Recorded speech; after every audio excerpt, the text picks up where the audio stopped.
Hi, welcome to the Sifu Mimi Chan Show. Thanks for joining the conversation.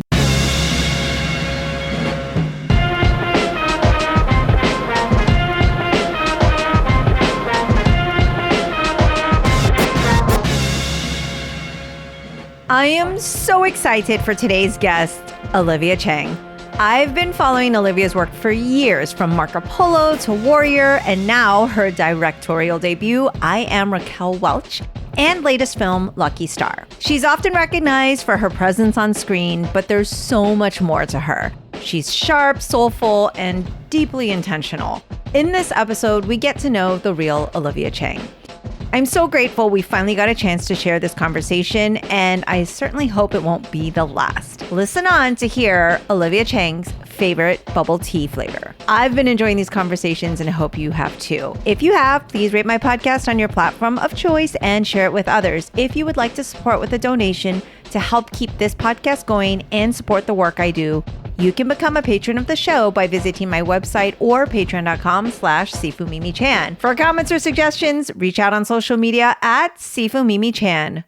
Now, on with the show. Hello, Olivia. How are you? Thank you for joining me on my podcast today. Hey, Mimi, we did it. I know. I didn't want to say at long last or finally, but I think my audience and listeners know I have been dying to speak with you and anticipating this interview for a very long time. Well, shout out to Dr. Mark Cheng, who, I recently saw at the Radiance Cape Gala, and I was like, yeah, I should circle back to Mimi. This is a good time.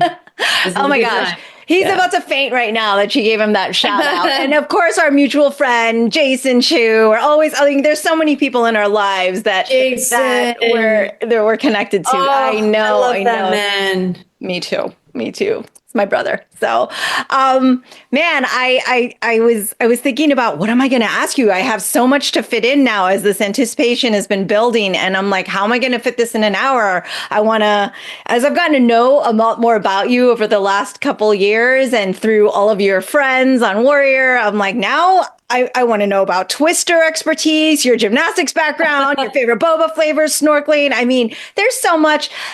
In addition to the fact that you just directed this epic documentary, congratulations. I Am Raquel Welch, so impressive and phenomenal. So that's of course something we're going to talk about today too. But yeah.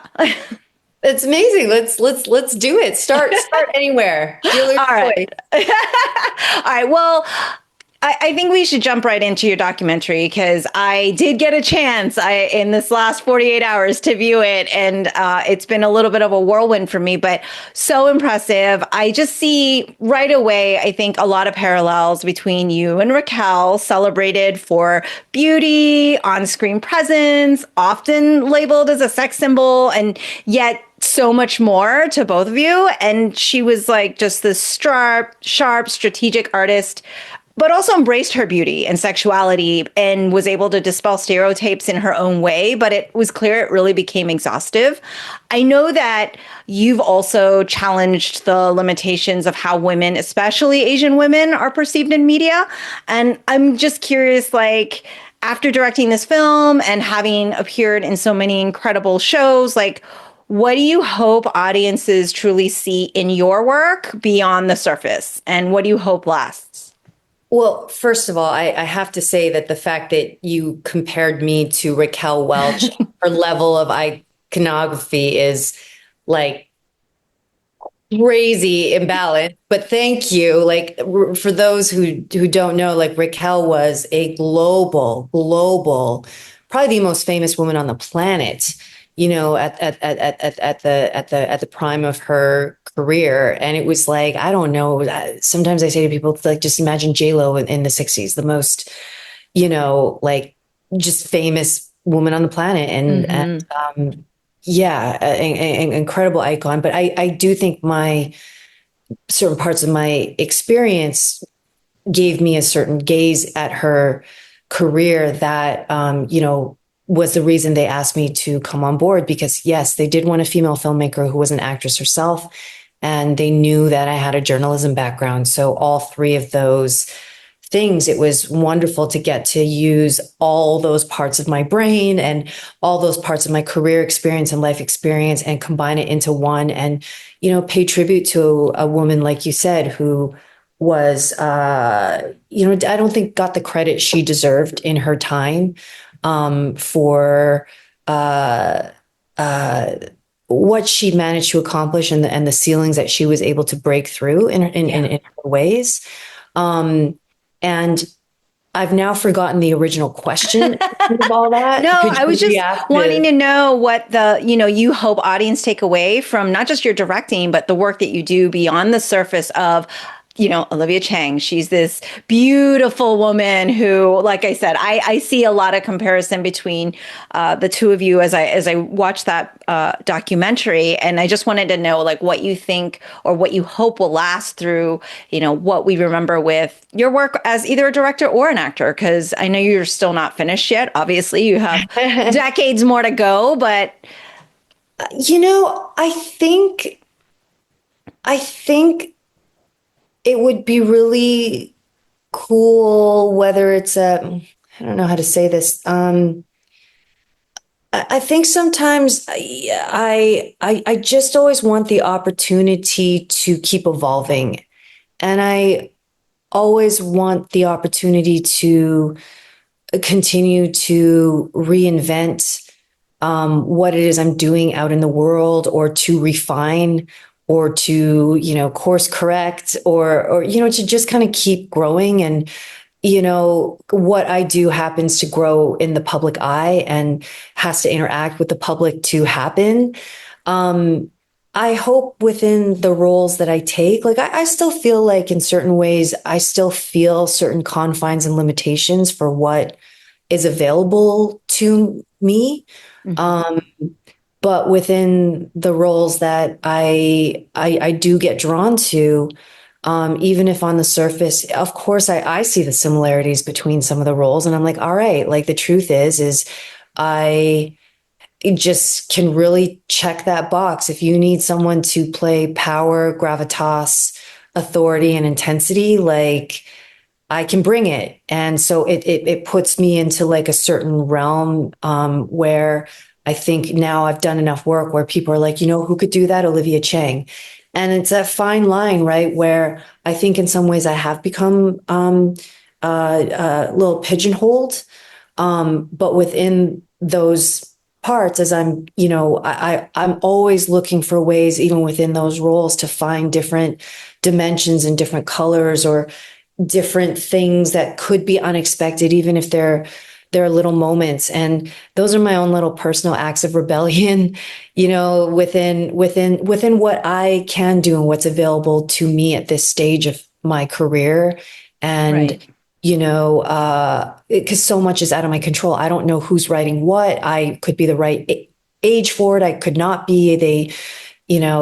They might want a man, they might want a woman, they might want a certain ethnicity. Like there's so much that's out of your control when you're the artist. Mm-hmm. So, when things align, I like I can't be doing what I do going for this result. But if the result is that someone who follows my career closely, and they can see that sometimes even within what look to be the same confines, and thematic similarities between roles, that I hope they do see me trying to box a different way within how I do it.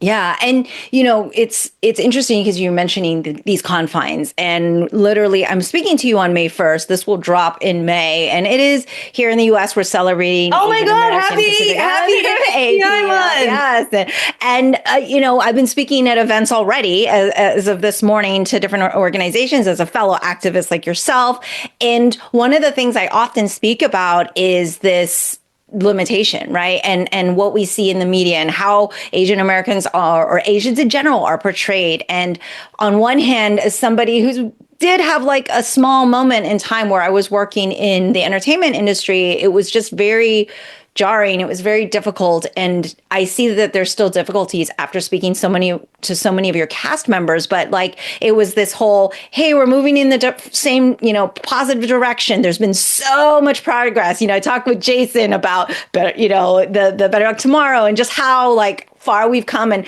is this the moment? And are we finally going to see Asian representation in a way that is as just humans versus, oh, this is an Asian role, right? And so I feel like we still have a far way to go. I was curious where you feel we are, because you're actually still working in the industry, have been pushing decade after decade. And it's like, where are we, in your opinion, in terms of Asian representation on screen or even in the media?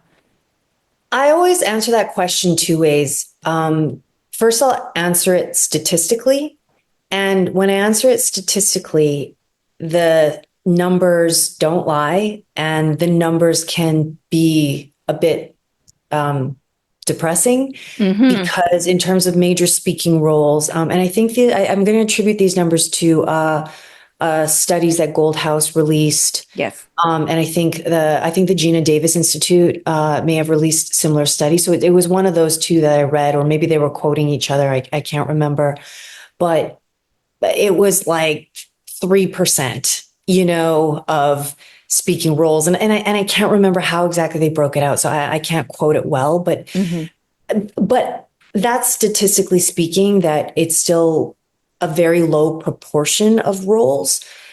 Anecdotally, though, I will say it feels like there's a lot more options. Like when I see the opportunities that are available to the generations of actors and actresses coming up after me, I am blown away. Yes. I'm absolutely blown away. And I'm like so happy for them, and, happy that they may never have to know sort of what it was like back when. Even as I recognize there's someone who is ahead of me who may look at the things I get to do now and go, you don't even know what it was like for us. And I remember my friends and I in LA talking to, one of our elders, and by elders, he was like 5, maybe 10 years older than, it was like, those years add up with, in terms of progress. It makes a difference, right? Because that's a whole other age range. And I remember this actor, my friend, and Marco Polo castmate, I think it was Leonard Wu, who asked it of this actor and said, does it ever, was it Leonard? It was so long. Anyway, the question was sort of like, does it bother you that there are these roles that exist now that didn't exist when you were coming up? Right. His answer, that was, it just always kind of stuck with me, which was like, no, like, if it's not getting easier for you guys coming up behind us, then what the hell have we done? So I think anecdotally, like when I see like Sherry Cola out there killing it, next to like Kristen Bell and, that Zac Efron rom-com, and you see Ashley Park, like, coming up in Emily in Paris, and doing like, I love Joyride, I loved seeing, like, are you kidding me? Like, to me, that was like Asian Bridesmaids, where you see this raunchy, sexual road trip comedy featuring 4 friends who happen to be of Asian descent, but are so different from each other, seeing, it's just like, when I started, it was like every role was like described as Shelby doesn't know how beautiful she is. Always would say, doesn't know how beautiful she is. But then they would say brunette, redhead, blonde. Like they would always describe a different flavor of, and I would be like, well, I'm not, like, obviously they're in their mind, they're envisioning some kind of a beautiful white female. Like, what am I doing here? So it would affect the way I would walk into the room, where I was like, oh, already lost,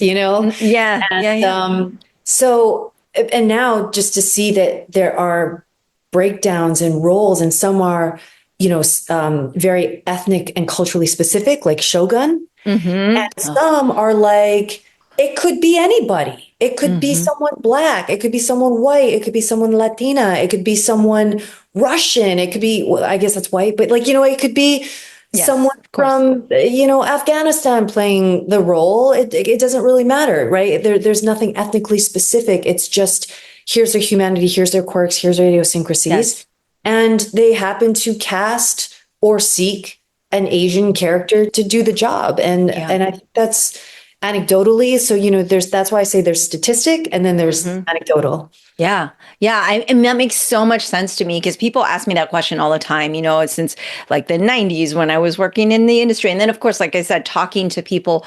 And when you scroll through the Netflix or the HBO or the whatever, it's radically different than decades ago, even 5 years ago. Just seeing like the fact that there are so much more representation, but statistically, you're right, the percentage doesn't lie and it is there. Yeah. And so the struggle is still there. I'm always really curious because, as a martial artist, I think about how I take my lessons, my learning, my foundation, and carry that forward into all the different facets of my life. And I loved reading and learning about your journalism background, but also your movement gymnastics background and all of the things that you do. And I wanted to maybe kind of pick your brain a little on how you feel your training and the background of all the skills that you've achieved and worked so hard at has carried over into directing and acting and, what Oh, what huge. area of those things do you kind of bring forward? Huge. You know what? I think that I remember reading a Sandra Oh quote, and at the time I was like, huh? Because she said something like, parents, don't be scared to let your children experience struggle. And at the time I was like struggling hard in Vancouver as a new actor, like couldn't pay the rent. I'm not sure yet if I'd started one of my many failed hostessing jobs. And you know what I mean? Like, and I was like, oh man, like I kind of understood what she was saying, but I was like, I would really love to not struggle right now. Right. But I think, kind of growing up in struggle, growing up, and anyone who's got immigrant parents and anyone who watches immigrant friends who are like the first generation to land in a new country, figure things out. There's a really specific struggle that we just have a shorthand. When we have immigrant parents, we know the things that can kind of be passed down to us through osmosis. And so I just, I have to say, like my parents, I mean, I failed a lot coming up, sometimes by my own making, a Hmm. lot of times by my own idiocy. And sometimes my dad would see it coming and he would let it happen Yeah. and then let me deal with the consequences, which is probably one of the best life lessons he could have given me. And so that combined with the discipline it takes to be a gymnast, that combined with the tenacity it takes to basically, I volunteered in every newsroom in Edmonton until I found one that would actually train me at something like a real job, not just like, hey, wash the dishes. And I'm like, Yeah. when do I get to do something that relates to shut up, wash the dishes, but having all that experience, like it teaches you not to take things for granted. And I feel Right. like I have an MBA in anything I've done, which is, a mop and bucket attitude. I've never gone to a fancy school. I've never, had like even, even with acting, like I've never been able to like go to like a 2 year, 4 year conservatory program anywhere. I would love to. I'm actually thinking about it. But I think all of that translates into everything I've done since and in unexpected ways, everyone asks like, oh, so you've taken martial arts, you're a martial artist. I'm like, not at all. Like if you asked me to do something right now, like I wouldn't be able to pull. I'd maybe remember some of the sword drills, you know what I mean? But Yes. like I had the same stunt double across the two shows, and I remember by the fifth season she was working with me and she was putting me through like some Tai Chi routine, Yeah. and I actually remembered it. I remember she paused. This is my stunt double Tong Yao from China, and her English got better, and my boy, my Zhongwen would get better with her, Hmm. and she just paused, and I was expecting her to say something like "not beautiful," you know, and Wow. instead she was like, "Oh, I can't believe." I was like, "What?" She goes, "You remembered." That's a Right? typical Because Chinese yeah, wushu she'd teacher. done like, I think at that point she'd done one season of Marco Polo with me and three seasons of Warrior. And like, So she really had seen the growth, but like I see the growth for myself as like when I look at where I was Marco Polo, I can see that I'm still just trying to remember the choreo. Yeah. Motion isn't necessarily there. And I feel like the last season of C and then the last season of Warrior, I was finally moving the way that I felt I should be moving, you know, and that had so much, and if I didn't have gymnastics, like I wouldn't have been able to do that, you know. Did I answer your Yeah. question? Did I just like Absolutely. No, go absolutely. off in this? No, because one of the things I spoke about with both Brett Chan and Jenny is I think gymnasts actually make the best, transfer to martial artists. Sometimes dancers, but honestly, to me, gymnasts, like that's that skill We have the set rigidity. and the amount. Yeah, well, I think also just the foundation. I think the foundation translates a little bit better. Like I can tell on screen who is a dancer, who is a gymnast, and who is a martial artist. And one thing that Brett did say as well, and I have to say, and that's very, very kung fu of you. It's like he said, you work unbelievably hard, and he's like, oh, You she's said that like about me? hard. Yeah, he said you're a hard Aw. worker. So and I believe it. I can see it. It does show on screen, and I think it's one of the things that people forget is that kung fu literally kind of means hard work. So the work that you're doing, whether it's martial or not, is totally kung fu. So you're you can be a kung fu practitioner for sure. Oh, And that's cool. I have to talk about Warrior then because we brought it up, but you've helped bring to life a character, by the way, that 90+% of the people that I know that love that show credit you as their favorite character. We all miss a toy so much, but you brought to life this warrior that wasn't just about breaking stereotypes, but complicating them. She was able to weaponize her intelligence and sexuality and strategy to survive basically a system and a world that wasn't built for her. And, I feel like portraying somebody like that maybe can sometimes mirror how we hold power in our own life or how we carry ourselves on a day to day. So like, where is your connectivity to her? And then, because viewers are just, even though we're on hold right now, I'm going to say hold, but everybody wants to know a little bit about your love for a toy and of course, the work you've done with that character. Yeah, I feel like, it's I've thought about this because if you know me in life, it's like I don't carry Atoy energy around in the world. That would be pretty intense. That's not where Yeah. I naturally sit Mm-hmm. or live. So I can't fully tell you how I understand how to channel that. I think it's a combination of, just understanding how to do my job. But I do know, I was just saying in my last interview that, when it comes to power, gravitas, and authority, like I really have come to understand that I can check that box really well. So a character like Atoy, who is powerful both in her world that she's created in the world of Chinatown, but also in the way that she holds herself. I feel like I've actually learned a lot from her because and I say this a lot, and I had a teacher who said the right role finds you. The right roles are gifted to you at the right time in your life. And I remember that Mei Lin from Marco Polo was a character that taught me not to fear or hate my shadow self anymore, Mm-hmm. because I understood that in a different time, these parts of myself that I thought were, frightening, or potentially uncontrollable, like the anger, the ability for violence, right? The shadow self.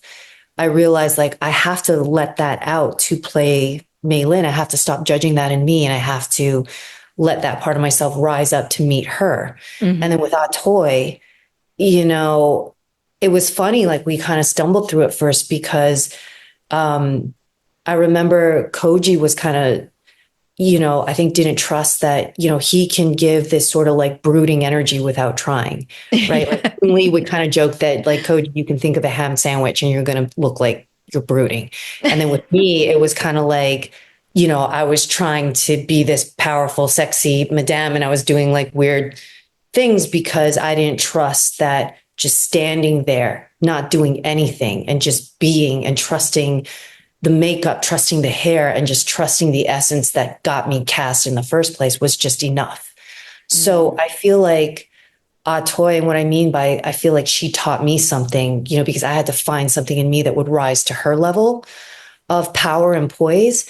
And I would notice things in my own life where I was like, how do I play someone like Toy?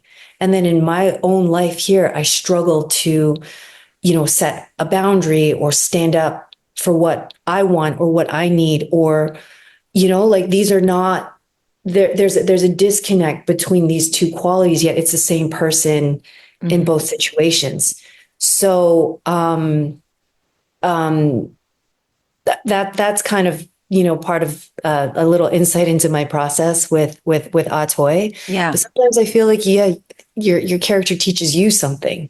Yeah, As you 100%. struggle to figure out how to make your version of them authentic, to the viewer's experience of interpreting them. Yeah, well, that just shows what an incredible actress you are, because we were all like, she was born to play a toy. Those of us who don't get to know you on a personal level are like, wow, she must be so intense and realize, Yeah. you just stand there. Let me tell you, every time you came down that staircase, I was like, what's she going to be wearing? But also just how you wear it, right? It was just, yeah, the role was definitely meant for you. And a lot of that, like for any audience members who have taken improv, a lot of that was just status games. It was just being a craftsman in the sense that you're just pulling out tools you've learned as an actor. And, when you play status games, it's stillness, it's speaking slower. And then also the wardrobe I had really affected the way I moved. Like I had to walk slow because the floors were slippery, because they wanted Toy's brothel to shine. So those floors were shiny. Everything was shiny, but that meant okay. free. And I was like, for God's sake, can we scuff up the floors? And they never would, because they wanted the look. Right. Walk very slowly. Those dresses were not functional. They were purely for beauty. Yes. But it affected the way I walked. Right. Okay. All those little things that, build that character. And so it takes a village to create Toy. I just get a lot of the credit for it. Understood. I think you're being very modest there, but I would imagine myself just tumbling down those stairs because I'm sure it happened. Heels. Yeah, it happened. Just thank goodness for my cat-like reflexes that I caught myself on. But by season 3, I'm like, I just want one of the men who thinks it's a good idea for me to fight on these cobblestone and heels. I just want one man here to wear these stilettos for 1 hour, just walk around for 1 hour. I want you to know I have been there. Whenever I did stunt work, I'm like, really, guys? Like, you get to wear that, and I have to wear these stiletto boots and then kick while wet in the river or whatever with a wig on that's down to my waist. I'm like, do you know how heavy this is? So 100%, I am with you on that. The guys need to kind of feel that pain.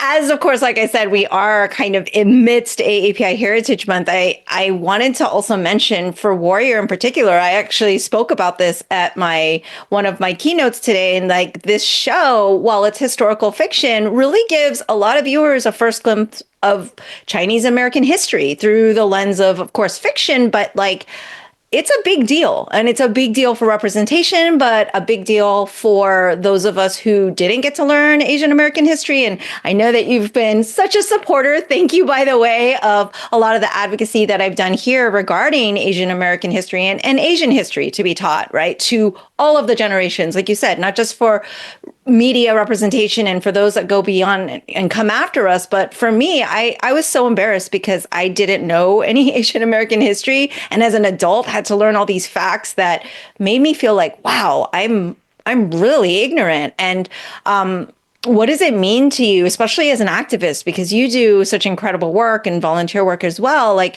that you're a part of a show that also brings about so many things for people to talk about, conversations to be had, and also spark an interest in something that, yes, we can have a fun show with amazing action and beautiful people, but there's reality there. There's historical facts there that are super important to us. It's meaningful.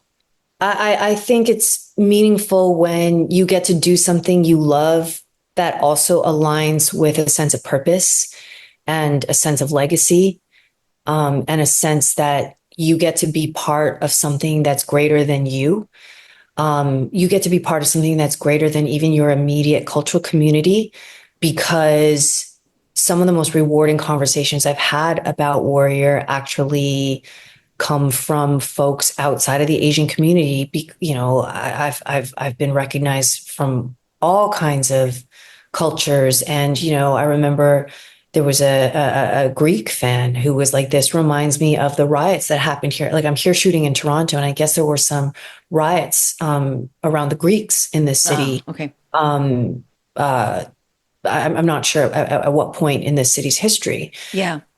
I think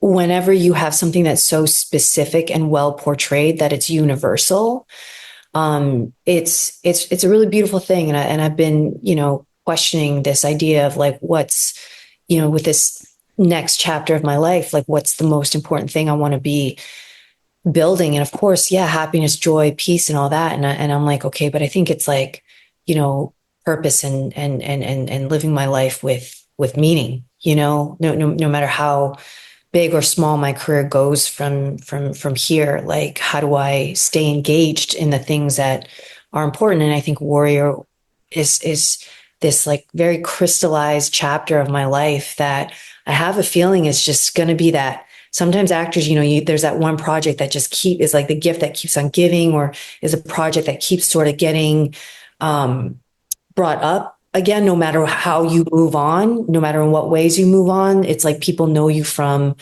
this one thing. And I think that'll be Warrior. And, and I just wanted to say too, because you're right, it is first day of Asian American Pacific Islander month. And, I have to shout out to the Filipino community, especially being from Vancouver, and they, over the weekend, were celebrating their history, Yes. right? The Lapu-Lapu Festival, and the tragedy that happened there with, a driver driving at high speed, and I think hitting over. I'm not sure what the final count is, but 11 dead right now, and I Yeah. think a couple dozen still in hospital. Hmm. So, and I think moving forward, um, I bring that up because, obviously my mind is in Vancouver. A friend of mine lost his a wife who, a costume designer in Vancouver who I worked with 13 years ago. Yeah. And they just had like a gathering for her last night, and I couldn't be there because I'm shooting here. And just so many friends in the Filipino community affected. Yes. And it breaks my heart because they It's were celebrating heartbreaking. their culture and their Exactly. heritage and sharing it with the greater community, So I think one thing, as we are on this topic of Asian heritage and being part of projects and, celebrating each other in our efforts to get our stories out there is, Hmm. I've been thinking a lot about just wanting to make sure that as a Chinese Canadian, yes, I have my lived experience, and with whatever platform I have, I really moving forward want to learn so much more about the other Asian cultures that Yes. exist outside of Chinese culture, Exactly. and that I think it's in a, I'm light skinned East Asian. I recognize that, when Hollywood thinks Asian, a lot of times they're thinking like Chinese, Japanese, Hmm. maybe Hmm. Chinese, Japanese, 100%. Korean, right? And like, we've got our like Southeast Asians, we've got our Yes. Central Asians, we've got our South Asians, we've got our, like we've just got the Asian diaspora is just so much bigger than like Yep. We are one not a monolith. ethnicity within. Yeah. So, I don't know. I'm in a rambling philosophical mood No, I love it. I today, love it. but This is you know very what I mean? typical for my podcast. So you're good. Yeah. Yeah. But and just like moving forward, like I don't quite know how, that's gonna be done. I don't know what it means or looks like per se all the time to show up for, everyone else in the community outside of your own immediate culture. But it's just, some thoughts I've been thinking about, in light of a number of things. So. Yeah, no, there is so many things constantly happening in the world. It is actually very difficult to be able to focus for a minute and say, okay, what is right in front of us, but also what should we be focusing on? And when people ask me, oh, how do we honor? How can we do this? And it's just, listen, learn, and be open, and just keep your eyes and ears open, really, because there's always things to learn about, and there's always, unfortunately, tragedies that are happening, and unnecessary violence. And we've seen it for, the last 5 years, is the rise of the pandemic. And I know I was watching you go out there and speaking on the anti-Asian hate. It's been one thing after another. And yes, our hearts definitely go out to the community there. And hopefully they can find some healing, and in any way that people can support. A lot of people often ask me in terms of advocacy and volunteering or donating, what's the best way? And I'm like, it's whatever you're capable or able to do. And that could be very bite-sized. Like, advocacy doesn't mean you have to give up all of your hours of free time to then go out and do these major, crazy, big acts of heroism, right? It could just be something very small, something personal, a small donation. So like, everyone can contribute. And I think a lot of times we think too big, like, well, we need to do all the things. It's overwhelming, right? And so just even you mentioning and bringing up the community and having a moment to think about it, like those things are enormous, especially from someone that people respect and look up to, like yourself. So like, these are the things that matter. These conversations are important. And I think those things all build on one another, and really appreciate you doing that, of course. And before I wrap up the warrior segment of this, I just wanted to say, I spoke to Langley recently, and Brett, and I have all these guys on the show, and they are not giving up hope. Oh, I love it. Yeah, Brett's hilarious. What do you want to say to Warrior fans? Like, is it over, or are you just not stop believing like Langley? Listen, Warrior fans, we miss you guys too. You know what I mean? Like, I think this round we've gone quietly into the night because it's painful, right? Like, it's painful to go. And once again, it seems like, fate has dealt us this blow that's outside our control. Like, who could have predicted? I mean, we knew that a writer strike was coming, but the magnitude of it, that it was a historic writer actor strike combined with, the rise of AI and then that, in response to the strike, that productions were cut anywhere from 30 to 70% per studio. And, we're still struggling to recover. It's, it's when I hear that Langley and Brett are not giving up, that sort of gives, there is a part of me that obviously, like maybe like a long lost lover, you hold a torch or something, you know what I mean? And you hope it'll call you back. You'll come back. Pilot light is always ready to be turned on. And who knows, like, maybe like, it's a return, and Atoy's like 73 years old, and and it's looking back at her life. Yeah. And the new Atoy to like play some like flashback reboot hasn't even been born yet. I don't know. I don't know. Anything can happen, movie magic. Like, I 1,000% guarantee you that if some miracle were to happen again, like of course the cast is here for it. I really feel confident saying that on behalf of everyone. It's like, I know what it, I know what it means to all of us. I mean, I shouldn't say that for Andrew Koji, because his body takes the brunt of a lot of stunt action and all that, and same with some of the other guys, but but I think he's there for it. I mean, I don't know him, and I only got to talk to him that one time, but I'm pretty there for it. I think you guys just had this magical cast. of the way you all interacted and speak about one another. I've spoken to a lot of different Yeah. entertainment industry folks, and you all have this very special warrior love for one another that I've not seen on other projects. And having been privy to working on projects, it was really special. And I think you guys would all show up for one another if it was possible. I know not everything's always possible, but I think you're When there it for comes it. to cast families, Warrior puts the fun and dysfunctional. We are here for it.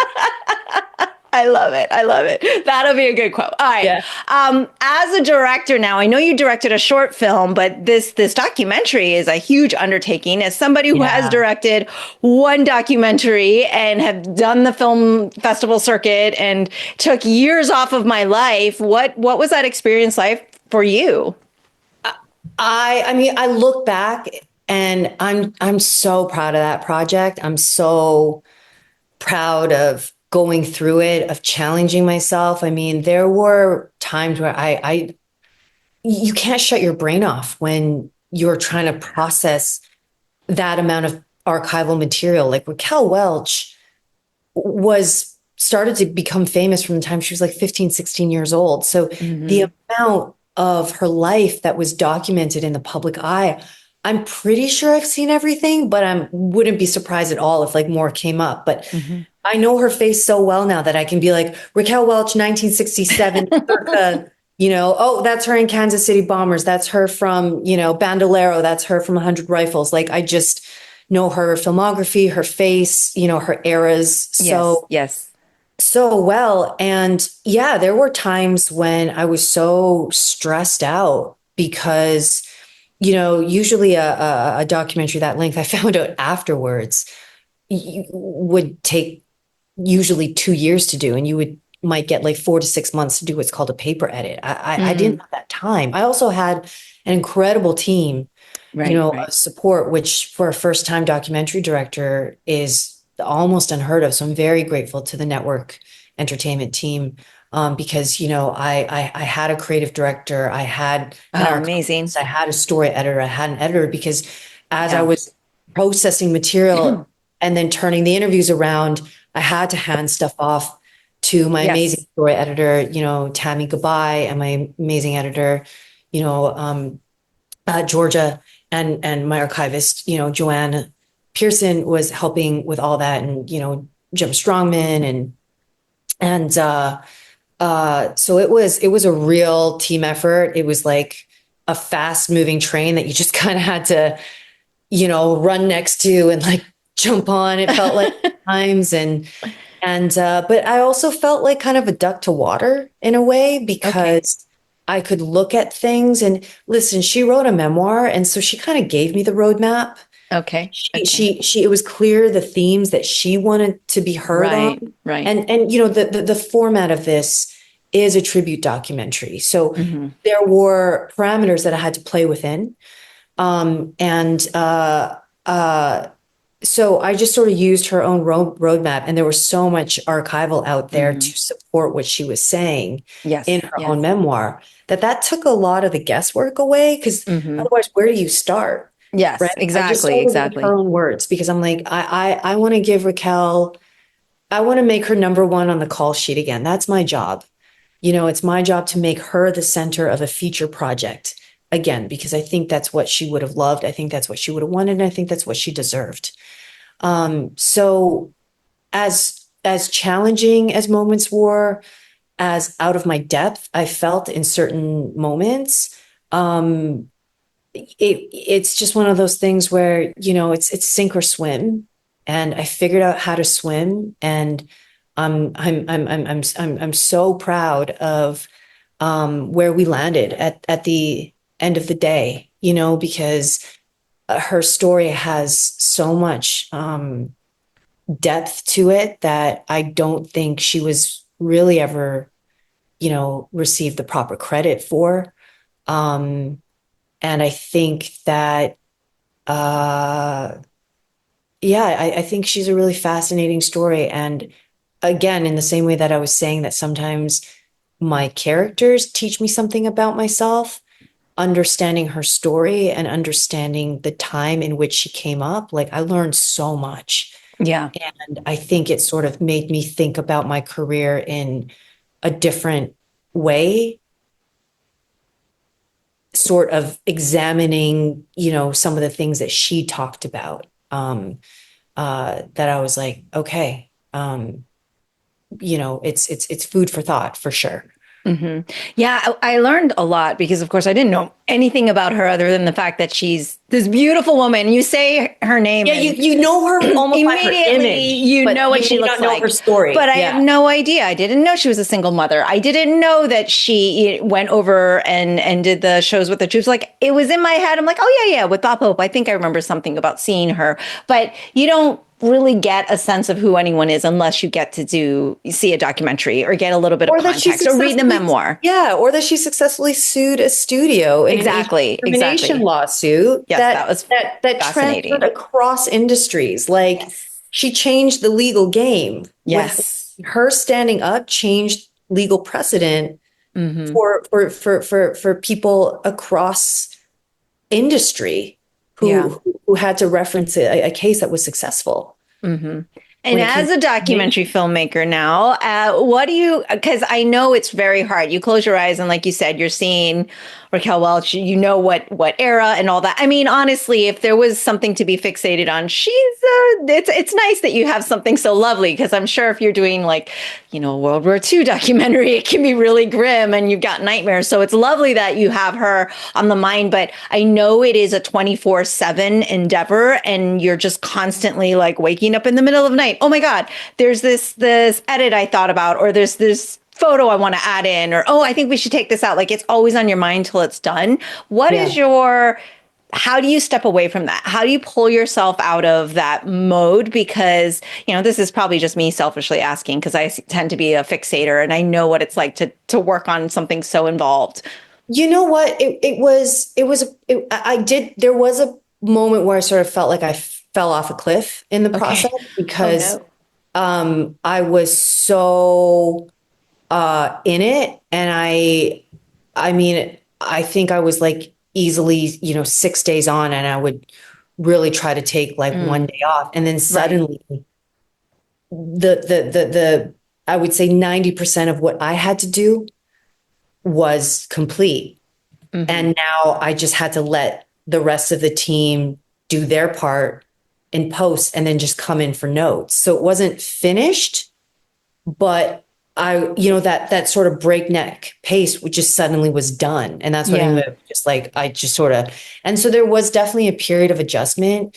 I think what helped it a lot is, I also have the acting side to take care of. And so at one point, I think part of what was so breakneck about it was I was promoting Warrior going to Netflix at the same time. And Okay. So that was like I had, simultaneous. oh yeah, so that period was a lot because I was promoting, like the Yes. cast, we were ourselves running our own press junkets Yes, you and were. and like getting ourselves seen out there, and we did phenomenal. If I must say for Yes, ourselves, like you like did. right, like who got us on MSNBC, And and like it creating was. content and just Yeah, getting out there. You were yeah, you doing could all of see that. everyone's style, you could see everyone's like So much fun. personality So coming much fun. out. And so, it's not like I'm just a director or just in documentaries, right? Hmm. Like I had other things that then, okay, now that this is done, this is sort of calling, or it's also okay to take a break. And I Hmm. was also like happy to let my nervous system sort of calm down, and then I took myself to Vietnam over Christmas to kind of, Yes, with yeah. Perry. Well, he happened to be going too because his wife's Yes, Vietnamese. yes, yes. So it was their first time back since they got married in Vietnam. It was like their first time back in Oh, 25 years or something like that, 20 years, I okay. think. So yeah, we just happened to be going at the same time. And so Oh, yeah, amazing. yeah, I met up with him in Hanoi. Hanoi. Okay. And yeah, we had a great time, Of Moira. course you did. I mean, you can't not Yeah. have a great time with Perry. Yeah. And Mora and Sasa are cool too. Okay. His wife Amazing. and Mora had like the itinerary, Oh, and she was super tapped into like the dancers yes. and artists there. So I just like went along for the ride, and You're like, yes, please. and just tagged along with the young family, and Isn't the you food know, amazing it's and the so flavors in cheap? Southeast Like, Asia. Yeah, you're it's just like, wait, I'm sorry, this is $3 US? What? I'll have yeah. four. Yeah. So going to Vietnam was like a bit of a reset for me. Okay. Yeah. Just to be like, because I was like, I haven't traveled to travel Right. Traveling just for work isn't in travel. years, right? Every like I really realized I'm like, I just want to lie on a beach somewhere and do nothing and just Yeah. read a book and drink coconuts and, Yes. maybe like get a foot massage for All $8 at the every same day. time. Yeah. And then go home to my apartment and watch Netflix, or something like that. So yeah, so you just I don't know. I think because in my field of work, the only consistency is inconsistency and the only constant is change.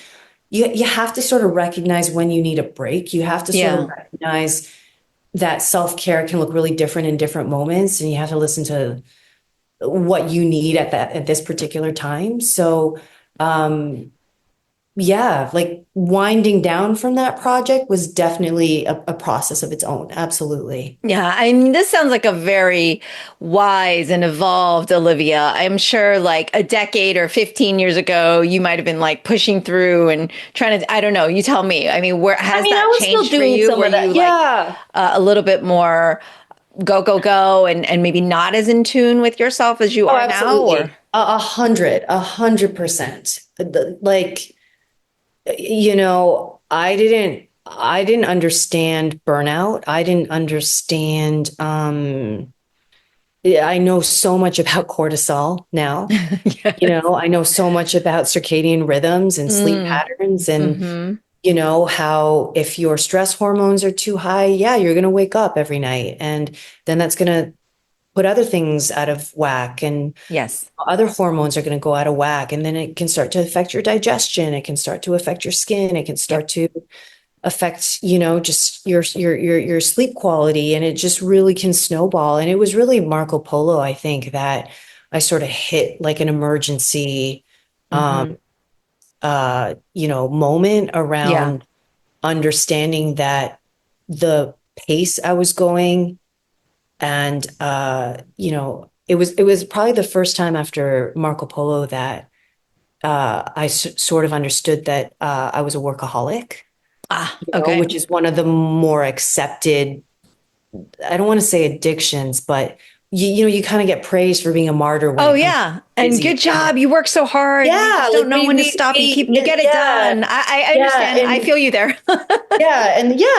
but for sure, like we're in this sort of culture that like rewards you for busyness. We're in this Yes. culture that Yes. rewards you for being like, oh, I'm so busy, Mm-hmm. and Mm-hmm. maybe guilts you for like I now follow like the nap ministry. And like Okay. now I'm such a, proponent for like sleep and rest. Mm-hmm. And Yes. this year I'm really trying to be okay with being boring. I've been Yeah. reading a lot of stuff on Instagram where it's like, be okay with being boring, being okay with, Yes. I mean, don't get me wrong. I still love some good trouble. I still, in some ways I'm kind of like, am I a Peter Pan? Like, am I a Peter Pan? Cause, I'm like still like very like, let's go, Yes, yes, yes. like But I'll you're try that listening one, to your body. You're listening to your body and it's one of those things I think that I we have very have to kind of extroverted tendency. Yeah, I have very extroverted tendencies, and I'm a very experiential person. So, okay. like that's what I mean. I like adventure, and I'm very like spontaneous, and I can get really, yeah, I can just really get caught up in a sense of adventure and just be like, Mm-hmm. let's see what happens. And then, it's like 4 a.m. and you're like, stumbling home and you're like, I've now kicked up my cortisol 2 hours ago. And I'm going to pay for this. Yeah, that's the Uh, problem is as time progresses, it's inevitable. Your body will be like, yeah, no, you think you can get away with this till, yeah, like you well, said, you and crash or you kind of go off the Yeah, cliff. and that's the thing. I think I also want people to understand that, with age, I just think you just sort of recognize it. But like, if you're listening to this and you're in your 20s, don't think that you're out of the woods. If 100%. it's just what goes up must come down, right? Like if you're not taking Hmm. care of yourself, whatever breakneck pace or lack of self-care or lack of listening to yourself, um, it will catch up to you because it's just not sustainable. And I remember there was a trainer at Marco Polo, Mm. and he said to me, you have to rest. He goes, it's the reason, like if you think of it, every high level athlete knows this. If you work your arms one day, you have to let the muscles repair. Even if you go to the gym the next day, you'll work your legs. Then the next day you might do your core, right? Like if you're going to go to the gym every day, you have to. And so he, and that made me go, well, if that's how athletes think, that they build rest into their training and their longevity as athletes, then what am I doing? Like never giving myself a break. Yeah. It's Yeah. just not, it just doesn't make sense. Yeah. It's not sustainable, but It's not sustainable. yeah. Also wanted to talk about your new film, which I think Oh yeah. tomorrow's the premiere. Yes, Yeah, the whole tomorrow's point of the this. whole Yeah. point of it. No, the whole point of this is for us If to you finally stayed talk with us. and then also talk about all the things. But yes, Yeah. Lucky Star. Please talk to me about Lucky I'm very Star. proud of this one. I'm very proud. This is one of those projects that also kind of fell into my lap, Mhm. and I'm very grateful for that. It is a story about a father who falls victim to a tax scam and turns back to gambling and playing poker to try to make up for the shortfall that Mhm. he's now incurred from, some life choices, but really, in a big way from this tax scam. And it's a real psychological portrait of a family that's affected by his behaviors and his Mhm. decisions. Mhm. His daughter's lying for him to try to keep his financial troubles from me, his wife. I'm starting to get into some ethical gray areas at work Okay. because I'm feeling the financial stress, Right. and there's temptation for me to solve things in a quick fix as well.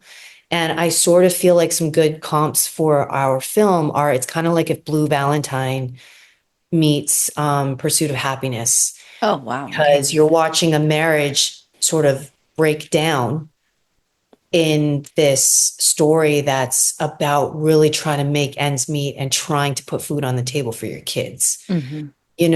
and it's very like no frills, a kind of project, right? It's like it's very grounded. It's like super naturalistic. It's very cinema verite. It actually, because we were so ultra low budget and we shot the whole thing in 18 days, we didn't Wow. have a lot of time. So it was almost like theater. It was almost like we had to do the scenes in like one like oneers Yeah. at the Oh, time, because you don't have time to do multiple angles and like, wow. stop, we're gonna go again. Now we're gonna like get it dirty over this person's shoulder. It's like we just had so much time to try to get the whole scene in Mhm. one take sometimes. And I think it gives it a real slice of life feel. And those are Yeah. the kinds of projects that I've always wanted to do, that I Okay. got into this to do. And, my career took me into an arena of a lot of action and a lot of almost like fantasy genre in a way. Mhm. So to have something like this that's so different from, I think, what people know me from, but also so represents where I come from, Yeah. like that kind of like working class, like the character I play and Terry Chen, who plays the title character, those are the people I grew up with. Like Yeah, it's very it's, relatable for you. it's very relatable, and I feel like this film for me is this like almost a sliding doors moment. Like this is Okay. like a picture of what Olivia Cheng's life could have looked like, Wow. if Okay. things had gone a Yeah. different way. If I gotten pregnant as a teenager and like tried to Mhm. make it work with the baby daddy, and because yeah, that's part of it. So in it, like we've been together for a really long time because we got pregnant very young, and Okay. we've so it's like we're adulting, but we've never really had a chance to be young adults in the same way. And so we're almost friends with our oldest daughter. And that creates its own set of problems because she's a really parentified child trying to handle our problems. Oh boy. So that's what I mean by it's a really cool psychological portrait of a family. And I feel like we don't have a lot of projects like this that show an Asian Canadian diaspora that is so relatable for any Asian growing up in North America. Yes. And any Asian that has grown up around gambling, because I know a lot of us are out there. Yeah. Know what it is to grow up in a family of gambling. That's affected by that. Yeah. That is affected. We know our community is affected by gambling. We know it's very much an invisible addiction that's not really talked about. Not talked about.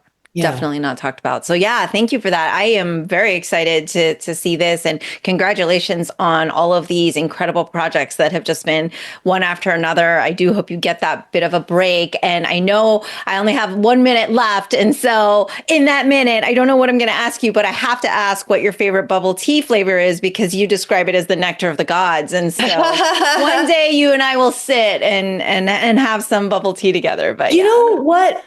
Because I'm traveling so much, my rule now is I start always with original milk bubble tea. Okay. Let's see if you can right? The original. Make the original. Oh. So then you have a comparison. If you can do the OG one well, right? Then let's talk and start. But I don't know. I switched. I really was into taro for a long time. Okay. So wait, what's making it purple like that? So now I try to go for there's this one in Vancouver that they use fresh ingredients. Okay, nice. So there's a fresh taro one that I really like in Vancouver. But I also, I've been really into Thai milk tea lately, which I know is just straight shooting. I couldn't take that one. I wouldn't sleep for days. You're talking about cortisol and all of that. Yeah. But you know the caffeine and the sugar. Or sometimes I like a hoji cha when they bring in and adding grass jelly and but I'm kind of like a basic bubble tea. Let's say a basic bubble tea bitch sometimes. Start with the original. Can you do that well? Is it chalky? Is it the right, is it creamy or is it too runny? So it's got, there's a lot of bubbles like chewy soft, or are they a little too al dente? You know what I mean? Or slimy. Yeah, right? Let's see how you do the original and then we'll talk. I love how passionate you are about boba tea and bubble tea. I love bubble tea. Me too. I am with you. And so I hope this isn't our last conversation and that you'll come back so we can talk about all the fun things that I also saw in your press kit. We'll talk Twister and snorkeling next time, maybe, for our listeners. I'm like, what is she talking about? But you are fabulous. I adore seeing your work, and I can't wait to see you in more things. So thank you so much, Olivia Cheng. Great to see you. Have a lovely, lovely day, and we will list all the things for everyone to watch and follow you on. Amazing. Thanks, Mimi. That's all for today's episode. Thanks for listening to the Sifu Mimi Chan Show. Please subscribe and rate my podcast on your platform of choice and leave a review. You can become a patron of the show at patreon.com/SifuMimiChan to help keep this podcast going. Follow me and interact on social media at Sifu Mimi Chan on Instagram or Facebook.